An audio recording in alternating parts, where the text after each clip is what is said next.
नमस्कार मित्रांनो, लग्नानंतर होईलचं प्रेम मालिकेच्या आजच्या भागामध्ये आपण पाहत आहोत. आता मानिनीला तिच्या चुकीची जाणीव झालेली असते आणि तिने केलेल्या चुकीची जाणीव झाल्यामुळे आता मानिनी सगळं काही विसरून इथे काव्याकडे आलेली असते. तिला म्हणत असते, मला माफ कर काव्या, आणि तिची बॅग भरत असते आणि तिला पार्थकडे घेऊन जात असते. तेव्हा मात्र इथे काव्या म्हणत असते, हे स्वप्न तर नाहीये ना. तेव्हाच मानिनी म्हणत असते, अगं मला कळतंय तुला हे स्वप्नच वाटणार ना, पण काव्या हे स्वप्न नाहीये, प्लीज मला थोडंसं समजून घे. तेव्हा आता काव्या म्हणत असते, मानिनी काकू मला तर हे स्वप्न वाटणारच ना, कारण मला सांगा, इथे तुम्हीच मला पार्थपासून वेगळं केलं होतं आणि आता परत तुम्हीच मला पार्थकडे घेऊन जाण्याचं बोलत आहात, मग मला हे स्वप्न वाटणारच ना. तेव्हाच मानिनी म्हणत असते, हो ग, अगदी बरोबर बोलतेस तू, पण तुला मी खरं सांगते, हे स्वप्न नाहीये बाळा. काही जरी झालं तरी सुद्धा इथे एक आई म्हणून मुलाची काळजी तर वाटणारच ना, आणि एक आई म्हणून मी मुलाची काळजी घेत आले, पण एक आई म्हणून तिच्या ह्या दुसऱ्या मुलीवर अन्याय केला, तिला दुःख देण्याचं काम केलं, ह्या सगळ्या गोष्टी झालेल्या आहेत ना ग. आणि म्हणूनच आज मी तुझी हात जोडून माफी मागते. प्लीज प्लीज काव्या मला माफ कर, आणि हे बघ झाल्या गोष्टी विसरून जा. मला कळतंय इथे मी तुझ्यावर खूप अन्याय केलाय आणि तुला पार्थपासून दूर करण्याची मी चूक केली.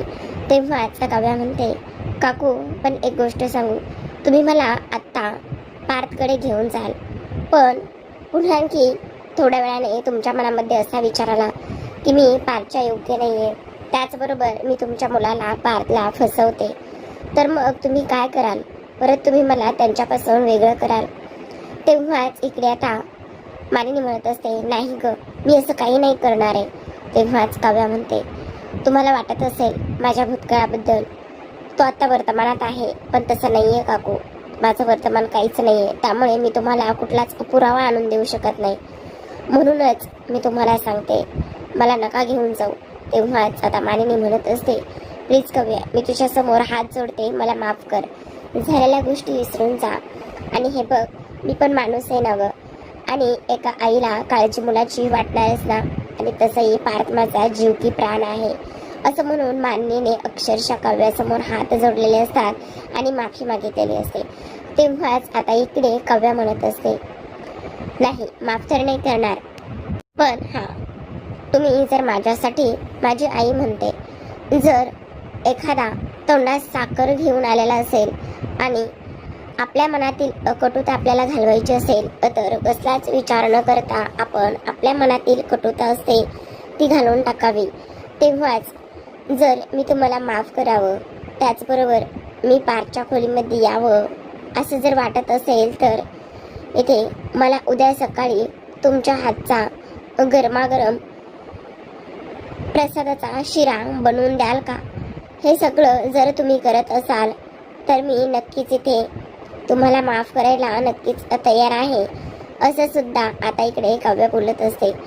आणि तेव्हा लगेच आता इकडे मानिनी म्हणत असते, बस एवढंच ना, नक्कीच मी तुला बनवून देण्याचा प्रयत्न करेल ना. आणि असं म्हटल्यानंतर आपण पाहतो आता प्रेक्षकांना की इकडे मानिनीने तिच्या समोर हात जोडून माफी मागितलेली असते. ती म्हणत असते, नाही, हे असं व्हायला नकोय, आणि त्याचबरोबर हे बघ, मला माहिती खूप चुकीच्या गोष्टी झालेल्या आहेत आणि मी खूप काही गोष्टी इथे चुकीच्या केलेल्या आहेत. एवढं सगळं काही करून सुद्धा तू मला माफ करायला तयार आहेस, हे सुद्धा तेवढंच जास्त महत्त्वाचं आहे की नाही.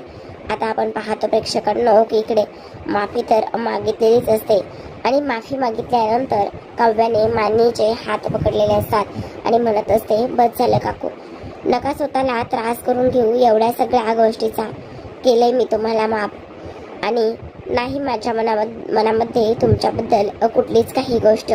आणि तेव्हा आता लगेचच आपण पाहतो की इकडे काव्यासुद्धा आनंदात असते, दोघीजणी सुद्धा हसत असतात, आणि दोघीजणी सुद्धा हसत असताना आता मानिनीला सुद्धा खूपच जास्त आनंद झालेला असतो. पण मानिनी एवढंच म्हणत असते, काकू मी तुम्हाला माफ करेन, पण सगळ्यात महत्त्वाचं म्हणजे काही जरी झालं ना तरी सुद्धा माझ्याकडे कुठले पुरावे वगैरे तुम्ही काहीच मागू नका, कारण मला ते पुरावे अजिबात देता येणार नाहीत असं सुद्धा आता इकडे ती बोलत असते. आता इकडे आपण पाहतो की लगेच मानिनी काव्याचा हात पकडते, बॅग हातामध्ये घेते आणि तिला पारच्या खोलीकडे घेऊन जात असते. ती म्हणत असते, बस संपला तुझा आता वनवास. तर आपल्या इकडे मजनू सुद्धा अगदीच काव्याची वाटच पाहत असतो बघा. वाट पाहत असताना तो म्हणत असतो, काव्या खरं सांगू का, मी तुम्हाला ना खूप जास्त मिस करतोय. असं वाटतं की कधी एकदा तुम्ही याल आणि कधी एकदा मी तुम्हाला भेटतोय. या खोलीमध्ये तुम्ही नसताना असं सुनं वाटते बघा. त्यामुळेच मला असं वाटतंय की तुम्ही लवकरात लवकर आपल्या या खोलीमध्ये यावं. असं म्हटल्यानंतर आता इकडे काव्या सुद्धा आलेली असते, कारण मानिनीने अक्षरशः तिचा हाताला धरूनच तिला घेऊन येण्याचं ती इथे काम करत असते. तर आता प्रेक्षकांनो आपण पाहतो की इकडे पार्थ जो आहे तो पार्थ अक्षरशः त्यानं काढलेलं काव्याचं ड्रॉइंग जे आहे तो घेऊनच इथे बसलेला असतो आणि म्हणत असतो की खरंच काव्या, मी तुम्हाला खूप मिस करतोय. काही करा पण प्लीज या खोलीमध्ये तुम्ही परत या काव्या. असं म्हटल्यानंतर आपण पाहतो की आता प्रेक्षकांनो इकडे दारामध्ये काव्या आणि मानिनी असतात. खरं तर आता हे त्याला सुरुवातीला जरा स्वप्नच वाटतं बरं का, पण प्रेक्षकांनो हे स्वप्न नसून अगदीच खरं आहे हे आपल्याला माहिती आहे. दारावरती मानिनी सोबत काव्या दोघी सुद्धा उभ्या असतात आणि दोघी सुद्धा उभ्या असल्याने आता पार्थ जो आहे तो धावतच काव्याकडे जातो आणि इकडे म्हणत असतो, तुम्ही आलात का? तेव्हा आता इकडे काव्या म्हणत असते, हो तर मी आलेलीच आहे देशमुख. असं म्हटल्यानंतर आता इकडे दुसऱ्या बाजूला वळूयात. दुसऱ्या बाजूला आपला जो जीवा आहे ना तो अगदीच शांत बसून विचार करत असतो की आता इकडे कशा पद्धतीने जो भास्कर आहे ना त्याला चांगलाच इथे धडा शिकवायचा, कारण त्याने ह्या सगळ्या गोष्टी केल्यात ना, म्हणून काय करायचं काय नाही करायचं हे सगळं काही तो आता इथे विचार करूनच ठरवत असतो. तेवढ्यातच आता इकडे त्याने भास्करला कॉल केलेला असतो. आता भास्करला कॉल केल्यानंतर इकडे तो म्हणत असतो, बोल बोल बोल जीवा बोल. तेव्हा इकडे आता जीवा म्हणत असतो, काय रे म्हातारिया. असं म्हटल्यानंतर आता लगेचच तो म्हणत असतो, अरे काय काय चाललंय काय, म्हणजे डायरेक्टच इथे अरे करेवर तू आलेला आहेस, हे सगळं काय आहे? तर काका म्हणणारा सर म्हणणारा डायरेक्टच इथे अरे तुरीची भाषा करतोय. हो रे ए म्हाताऱ्या, बोल बोल पटकन बोल. अरे काय चाललंय तुझं, तू काय करणार आहेस? आणि काय रे माझ्यावर हात उचलण्याची एवढी हिंमत तुझ्यामध्ये आली? हो उचलला रे हात, तुझ्यावर उचलला. आणि तुला एक गोष्ट सांगू का? अरे काय सांगणार आहेस? तुझी एवढी मोठी आनंद निवासची प्रॉपर्टी जी आहे ना ती माझ्याकडे आहे आणि हे सगळं माझ्याकडे असल्याने तू इथे काय करणार आहेस? अरे तू काहीच करू शकत नाही रे, काहीही करू शकत नाही तू, समजलं तुला? असं म्हटल्यानंतर आता आपण पाहतो की इकडे जो जीवा आहे तो म्हणत असतो, अरे हिरेची इथे भीती कोणाला असते? अरे तुझ्यासारख्या लेच्या पेचाला असते, मला नसते रे. असं म्हणूनच आता भास्कर म्हणत असतो, अरे म्हणूनच इथे तुला काहीच कळलं नाही.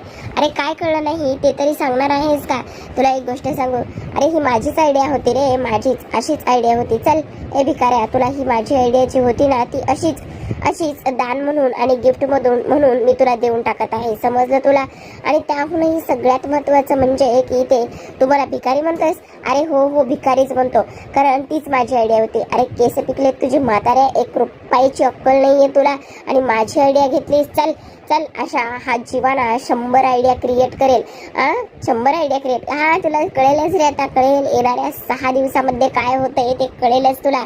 आणि तेव्हाच मी तुला हा जीवा काय आहे ना ते दाखवतो, कारण तू माझी आयडिया कॉपी केली आहेस ना. अरे गप रे गप, तुला हे सुद्धा कळलं नाहीये. मला म्हणतो पैसे कमवायची अक्कल नाहीये.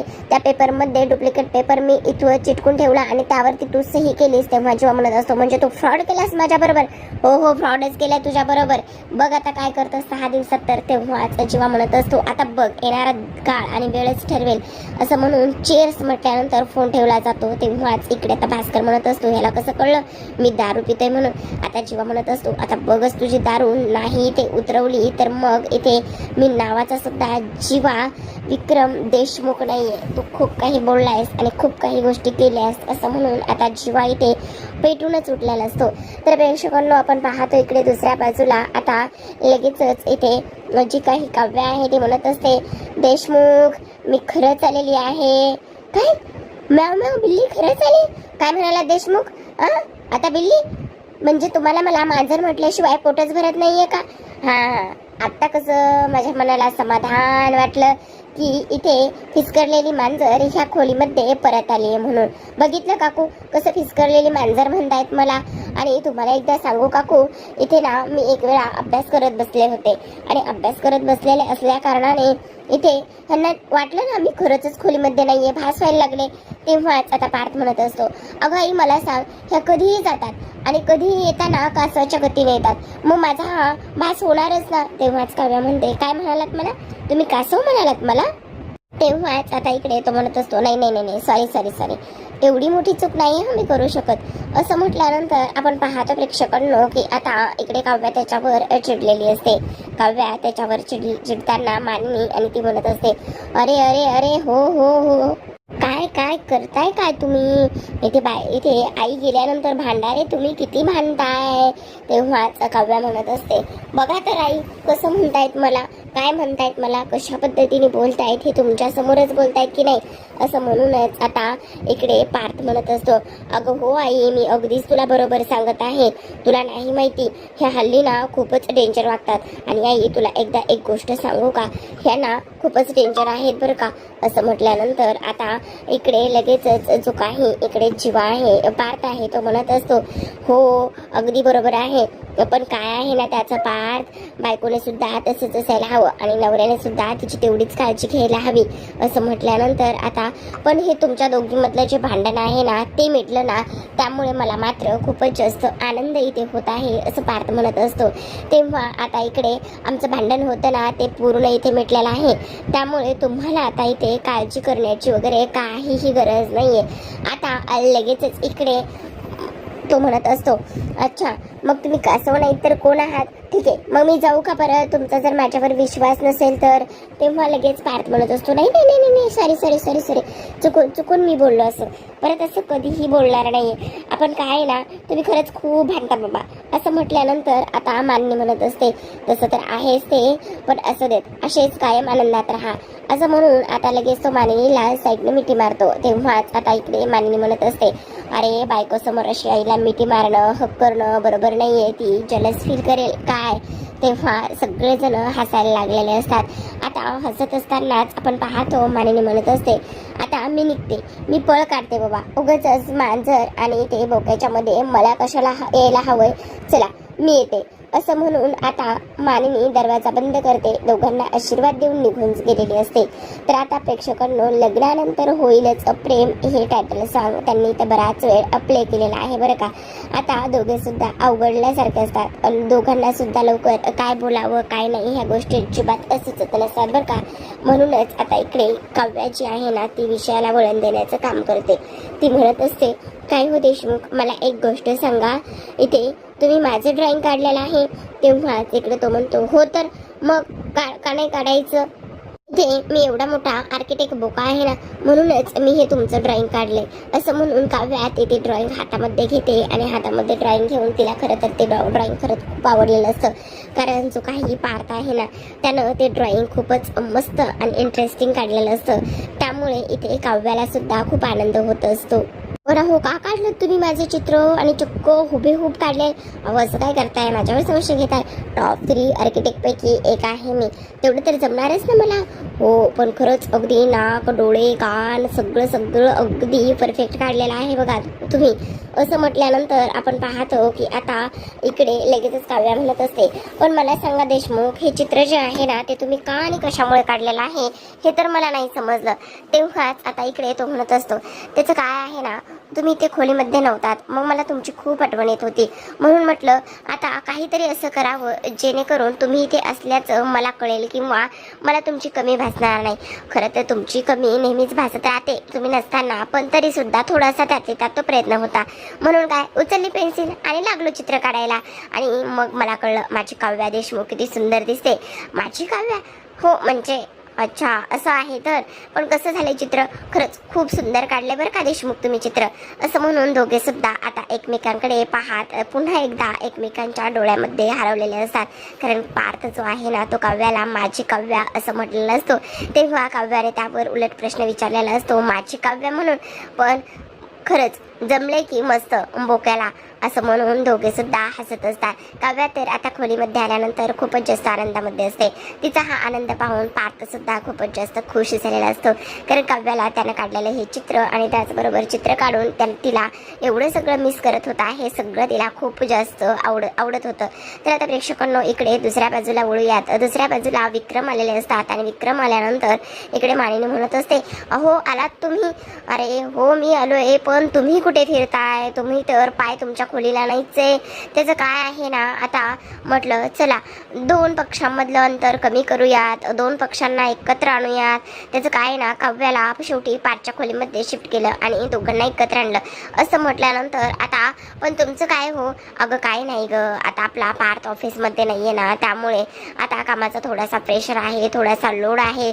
म्हणूनच म्हटलं चला जरा काय करूयात, थोडंसं व्यवस्थित लक्ष वगैरे देऊयात. अच्छा असं आहे तर. पण म्हणून मला एक गोष्ट सांग, एवढ्या सगळ्या तू गोष्टी करतेस, खरंच मानलं पाहिजे ना तुला?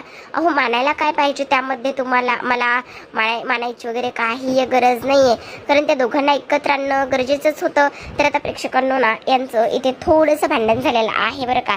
आता भांडण कशाचं आहे काय आहे त्याचं थोडंसं कारण आपण ऐकूयात. तर आता विक्रमनेच इथे काढलेलं असं बरं का. विक्रम म्हणतात अगं मानिनी तुला एक गोष्ट सांगू का? मला ना त्या दामले मॅडम भेटल्या होत्या, दामले मॅडम. आणि तेव्हा तुला पास करण्यासाठी मी मस्त त्यांच्याकडे ताजी फुलं घेऊन जात होतो. त्याच दामले मॅडम. अहो पण मी नापास का होणार होते ती गोष्ट तुम्हाला आठवते का? अगं का होणार होतेस म्हणून अभ्यास केला? अहो काय हे? आणि त्याचबरोबर इथे तू माझ्यासोबत तासन तास फोनवर बोलायचीस ना, म्हणूनच तू नापास झालेली आहेस ना. नाही उगाच तुम्ही खोटं कारण अजिबात देऊ नका. खरं कारण द्या. काही सांगताय तुम्ही? अगं काही कुठे काय सांगतोय, अगदीच बरोबर बोलत आहे. काहीही अजिबात खोटं वगैरे काही सांगत नाहीये, अगदी बरोबर बोलत आहे. असं म्हटल्यानंतर तेवढ्यात नंदिनी ह्यांचे कपडे घेऊन आलेले असते. नंदिनी म्हणते अहो काय तुम्ही का भांडताय एवढे दोघे सुद्धा? तेवढ्यातच आता मानिनी म्हणत असते बघ अगं नाही ग, तुझी सासू ना इथे नापास झाली होती. आणि नापास कशामुळे झाली होती तुला माहिती का? इथे सतत कंटिन्यू माझ्याशी फोनवर बोलायची आणि कंटिन्यू माझ्याशी फोनवर बोलत असताना ती नापास झाली. काय आई? अगं काही ऐकू नकोस तू यांचं. अगं तुला एक गोष्ट सांगू का? आम्ही सगळेजण ना सांगलीला गेलो होतो. माझी आजी आजारी होते म्हणून तिला भेटण्यासाठी. आणि ह्यांना सांगून गेले होते मी की माझी जेव्हा एक्झाम डेट येईल ना तेव्हा मला कॉल करा.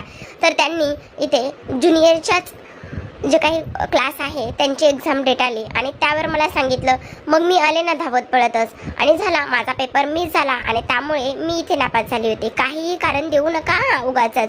आणि त्यामुळे हे असं बोलतायत बघ. अच्छा आई मग तिथून पुढे काय केलं? आमच्याकडे एक दामले मॅडम होत्या. त्यांची हे खूपच मनधरणी करायचे. त्यांच्याकडे रोज गजरे घेऊन जायचे, ताजी फुले घेऊन जायचे आणि ते मी पास व्हावी म्हणून प्रयत्न करायचे. त्यांना रिक्वेस्ट करायचे की परत पेपर देता यावा म्हणून. तेव्हाच आता आपण पाहतो की इकडे विक्रम म्हणत असतात हो कसं आहे ना इथे विस्कटलेलं दुरुस्त करायला इथे तशी कलाच लागते आणि ती कला माझ्याकडे आहे. पण झालं ना मानिनी तुझं काम? असं म्हणून आता चला भूक लागलेली आहे. चल ग मानिनी खरंच खूप भूक लागली, स्वयंपाक तयार आहे ना? असं म्हणून दोघे सुद्धा आता निघून गेलेले असतात. तेव्हाच आपली नंदिनी मात्र इथे जागीच उभा असते आणि ती विचारामध्ये असते. खरंच इथे आता नवरा बायकोचं नातं असं असू शकतं का? विस्कटलेलं इथे ते दुरुस्त करू शकतात का? असंच नंदिनीच्या मनामध्ये ह्या सगळ्या गोष्टी इथे असतात. तर आता प्रेक्षकांनो आजच्या भागामध्ये एवढंच. उद्याचा भाग काय कमाल झालेला आहे म्हणून सांगू. इथे उद्याच्या भागामध्ये सगळेजण डायनिंग टेबलवर एकत्र असतात. काव्याच्या चेहऱ्यावर जो आनंद आहे तो तर अगदीच ओसंडून वाहत असतो. तेवढ्यातच रम्या म्हणत असते म्हणजे काव्या मला एक गोष्ट सांग, तू वरच्या गेस्ट रूम मध्ये होतीस ना, मग तू खाली कधी शिफ्ट झालीस? तेव्हा आता इकडे काव्या म्हणत असते सांगते सर्वांसाठी एक ब्रेकिंग न्यूज आहे. ती म्हणजेच की मी आता गेस्ट रूम मध्ये राहत नाही, मी आता पार्थ देशमुखांच्या आणि माझ्या खोलीमध्ये राहते. असं म्हटल्यानंतर आता रम्याला तर खरंच खूप मोठा धक्का इथे बसलेला असतो की काव्याने आता खरंच पुन्हा एकदा पार्थच्या आयुष्यात एंट्री केली. पार्थच्या खोलीमध्ये ती गेलेली आहे म्हटल्यानंतर रम्या खूपच जास्त टेन्शनमध्ये आलेली असते. तर आता प्रेक्षकांनो इकडे आता मानिनी पुन्हा इकडे सीमाला कॉल करताना आपल्याला पाहायला दिसणार आहे. कारण जी काही सीमा आहे, सीमानेच ह्या सगळ्या गोष्टी ते सांगितल्या होत्या आणि ह्या सगळ्या गोष्टी सांगितल्यामुळे आता ती सीमाला कॉल करणार असते. तर आता संध्याकाळची वेळ असते आणि खूप उशिरा काव्याला तहान लागलेली असते. फ्रीजमधलं ताजं थंडगार पाण्याचा प्याला घेऊन ती निघालेली असते आणि जेव्हाच ती निघत असते तेव्हा मात्र इकडे जीवा सुद्धा अगदी त्याच वेळेला किचनमध्ये आलेला असतो. बहुतेक त्याला ना भूक किंवा तहान लागलेली असावी म्हणूनच तो इथे आलेला असावा. आता जेव्हा दोघे सुद्धा समोरासमोर येतात आणि दोघे समोरासमोर आल्यानंतर फक्त एकमेकांकडे पाहतच असतात. पण इकडे आता जी काही सीमा आहे, सीमा म्हणत असते, हे बघ अगं तिच्यावर एवढा विश्वास ठेवू नको. पण इकडे आता ती म्हणत असते, नाही ग, पार्थला इथे बरं नव्हतं आणि पार्थला बरं नसताना तिने इथे मंदिरामध्ये जाऊन हातावर जळता निखारा घेतला. हे सगळं तिने पार्थसाठी केलंय. अगं मानिनी, हे सगळं करत असताना तिथे प्रत्यक्षामध्ये कोणी पाहिलंय का तिला?